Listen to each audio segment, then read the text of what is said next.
Hi friends, आज का ये वीडियो इसलिए बना रहा हूँ क्योंकि कुछ बातें पिछली बार रह गई थी, उन्हें भी आप लोगों तक पहुँचाना बहुत ज़रूरी है। ये जो संदेश मैं दे रहा हूँ ये सीधा सीधा सुशांत के सभी फैंस, सभी फॉलोअर्स, वेल विशर्स के लिए है। आज आप सब लोग अलग थलग नहीं हैं, आज आप सब लोग एक सिंगल यूनिट हैं, सुशांत के फॉलोअर्स या फैंस के नाम से जाने जाते हैं। तो आप लोगों को थोड़ा सा रिस्पॉन्सिबली बिहेव करना होगा। आप लोग जो ये गालियाँ दे रहे हैं, गालियाँ सोशल मीडिया पे लिख रहे हैं किसी के लिए भी, आप ये सब प्लीज़ तुरंत से पहले बंद कर दीजिए, क्योंकि आप लोगों को ये समझ नहीं आ रहा, लेकिन आप लोग सुशांत की और सुशांत के केस की क्रेडिबिलिटी जो होती है उसे कम कर रहे हैं, उसकी विश्वसनीयता को कम कर रहे हैं। हल्के में लिया जाएगा फिर हमें। आज अगर हमारे को सीरियसली लिया जाए तो उसके लिए बहुत ज़रूरी है कि हम लोग सीरियसली पेश भी आएँ। हम लोग अगर इस तरह की ज़बान, जो बड़ी हल्की ज़बान है, इस्तेमाल करेंगे तो हमें कोई सीरियसली नहीं लेगा दोस्तों।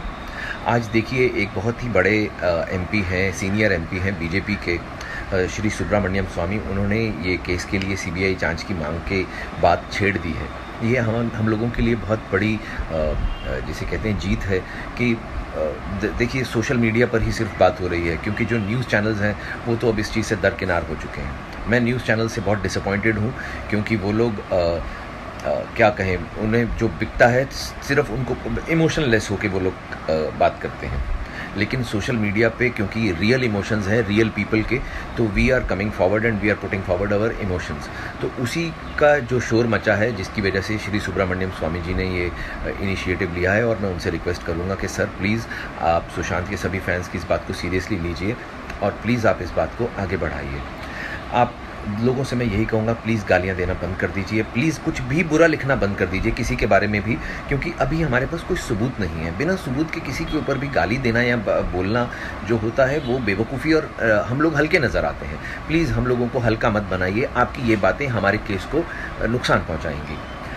दूसरी बात मैं ये कहना चाहूँगा कि कुछ एक्टर्स ऐसे हैं जो मैंने पिछली बार बहुत सारे बड़े बड़े स्टार्स का नाम लिया था, उनमें से एक खास तौर पर ऐसा आदमी है जिसे सुशांत की वजह से बहुत फ़ायदा हुआ था, जिसे रामलीला मिले, जिसे बेफिक्रे मिली, वो है रणवीर सिंह। रणवीर सिंह का मैं बहुत बड़ा फ़ैन हूँ। रणवीर, आप मुझसे उम्र में छोटे हैं, इसलिए मैं आपसे ये बात कहने की हिम्मत कर पा रहा हूँ कि आप भाई इतना एंटरटेन करते हो। जब भी किसी का इंटरव्यू चल रहा होता है तो मैंने देखा है आप बीच में घुस जाते हो, आप लाइमलाइट दूसरों से छीनने की कोशिश करते हो, आप एंटरटेन करते हो, कोई बुरी नीयत से आप नहीं करते हो। लेकिन मेरा पॉइंट ये है कि जब इंटरव्यूज़ चल रहे होते हैं तब तो आप बीच में चले जाते थे, चाहे वो सुशांत और अंकिता का इंटरव्यू हो, चाहे वो फवाद खान का इंटरव्यू हो, या कोई स्टेज पे परफॉर्म कर रहा हो तो आप नीचे से शोर मचा मचा के अपनी तरफ कैमरा बुलवाने की कोशिश करते थे। आज आप डायरेक्टली तो आपने कुछ नहीं किया है भाई, आपकी गलती नहीं है, लेकिन आपको फ़ायदा तो हुआ ना उसके मिसफॉर्चून का, क्योंकि जो फिल्में उसके हिस्से की थी वो आपको मिली। तो आपकी एक मॉरल रिस्पॉन्सिबिलिटी नहीं बनती है भाई कि आप एक बार आके उसके फ़ैन से बात करें या सीबीआई की जांच के लिए मांग करें? आप प्लीज़ इस बारे में सोचिएगा। I am sure you are a very good guy, आप बहुत अच्छे इंसान लगते भी हैं, आप मस्ती करते हैं, मजाक करते हैं, हम सबके चहीते हैं, लेकिन प्लीज़ रणवीर आप इस बारे में सोचिए कि आपको भी इस बारे में बात करनी चाहिए। दूसरा जो शख्स है मैं जिनके बारे में बोलूँगा वो है महेंद्र सिंह धोनी जी। वो हमारे देश के बहुत ही बड़े क्रिकेटर रहे हैं, शायद इंडिया के ऑल टाइम टॉप 5 क्रिकेटर्स में से एक हैं वो। देखिए धोनी साहब, आपका मैं भी बड़ा फ़ैन हूँ। आपके पहली इनिंग्स जब आप 0 पे आउट हुए से तब से लेकर आपकी आखिरी इनिंग्स जब आप न्यूजीलैंड के अगेंस्ट रन आउट हो गए, तब तक मैं आपका फ़ैन रहा हूँ। आप समझ सकते हैं मैं क्रिकेट का बहुत बड़ा वाला फ़ैन हूँ।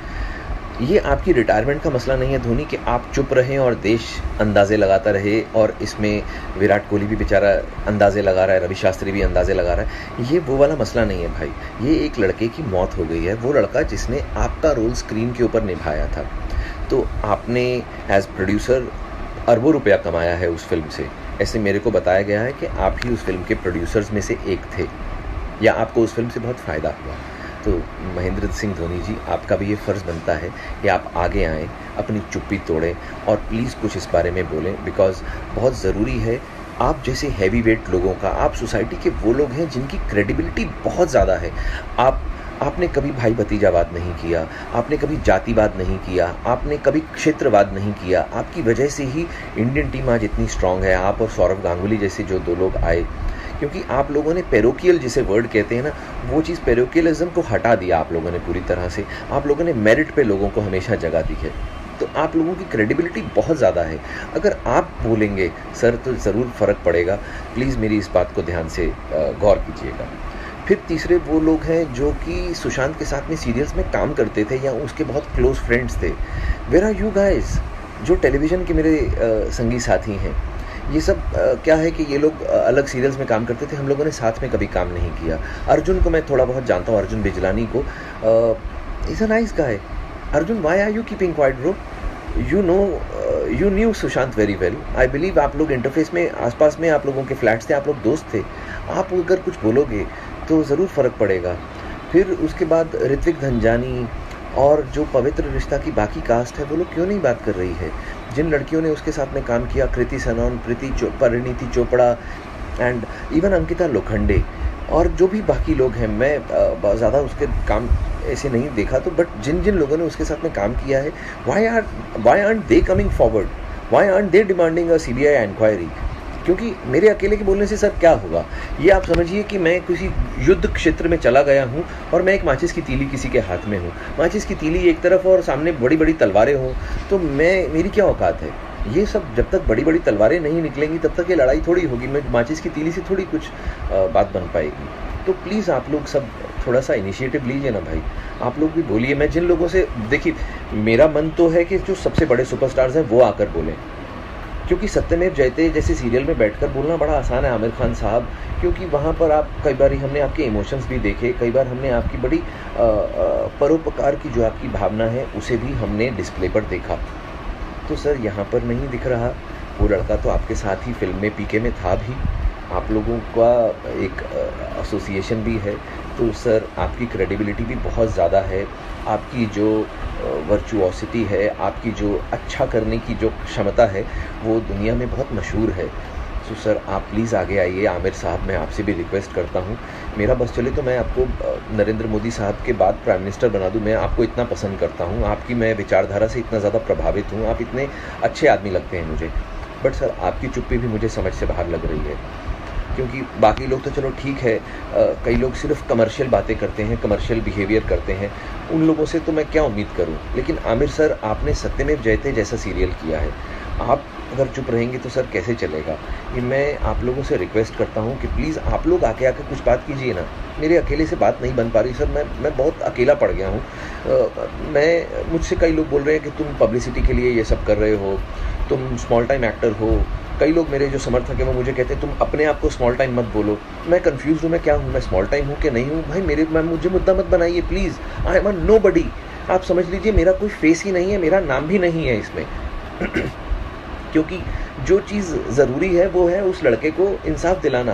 क्योंकि अभी क्या हो गया, श्री अमिताभ बच्चन जी और उनके सुपुत्र को कोरोना वायरस की पुष्टि हो गई है। अभी सारा का सारा ध्यान, विच इज़ वेरी अनफॉर्चुनेट। भाई हमें बड़ा अफसोस है। अमिताभ साहब तो मेरे फादर के जैसे हैं, मेरे अपने पिता नहीं है, मैं उन्हीं को ही अपना पिता मानता हूँ। अब आप सोचिए कि मैं उन लोगों को कितना प्यार करता हूँगा जिन्हें अपने फादर की जगह दे रहा हूँ। उन्हें कुछ हो गया है तो मुझे भी उतना ही अफसोस होगा जितना उनके घर वालों को होगा। लेकिन उस सब के बीच में ये केस, हमारा वाला केस, सुशांत का दब नहीं जाना चाहिए भाई, इसे जिंदा रखिए प्लीज़। तो मैं सरकार से ये बोलता हूँ कि भाई अगर आपको लगता है कि CBI बहुत बिजी है, बहुत इंपॉर्टेंट वो एक संस्था है, जो कि है भी बहुत बड़ी संस्था है, CBI है, पुलिस है, ये लोग बहुत ओवरवर्कड हैं। हमारा देश 137 करोड़ से ज़्यादा लोग रहते हैं, तो उनके पास में रिसोर्सेज कम है, पैसे कम है, कुछ भी कम है। तो मैं ये बोलता हूँ कि आप हमें बोल दीजिए, सुशांत के फैंस के बिहाफ पे मैं आपसे प्रॉमिस करता हूँ, हम लोग पैसा इकट्ठा करके आपको दे देंगे। आप बोलिए 1 करोड़, 2 करोड़, 5 करोड़, जो भी आपको चाहिए, हम लोग आपको वो पैसा दे देंगे सर। आप इसे पेड इन्वेस्टिगेशन समझ के कर लीजिए, हमारे लिए इतना तो कर सकते हैं आप लोग। हम तो हक से बोलते हैं, पैसा दे देंगे आपको। फिर क्या आपके पास में एक्सक्यूज़ रह जाएगा इसे ना करने का? तो मैं श्री नरेंद्र मोदी जी से, जो कि मतलब मैं उन्हें युग पुरुष मानता हूँ सर, आप तो मतलब आपके सामने मैं कुछ बोलने की भी औकात नहीं रखता। आप पर्वत हैं और मैं एक छोटा सा कंकड़ भी नहीं हूँ। तो प्लीज़ सर आप कुछ कीजिए। अमित शाह जी आप लोग कुछ कीजिए। आप लोग तो हमारे देश के जिसे कहते हैं ना कि आन बान और शान है, आप लोग प्लीज़ उस लड़के को इंसाफ दिलाइए। क्योंकि सर 50 सिम कार्ड कोई नहीं खरीदता है।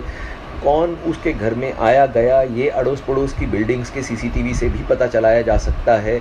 आप देखिए कि पिछले 6 महीने में कितनी बार वो CCTV ख़राब हुआ था, उसी दिन क्यों काम नहीं कर रहा था। बड़े सारे सवाल हैं सर जिनके जवाब नहीं मिल रहे हैं। पुलिस को आके एक एटलीस्ट प्रेस कॉन्फ्रेंस कर देनी चाहिए जिसमें इन सब सवालों का जवाब देना चाहिए उन्हें। और मैं वापस एक बार फैन से कहूँगा, please no bad words. Sushant की क्रेडिबिलिटी का सवाल है दोस्तों, हमें ध्यान रखना है इस बात का।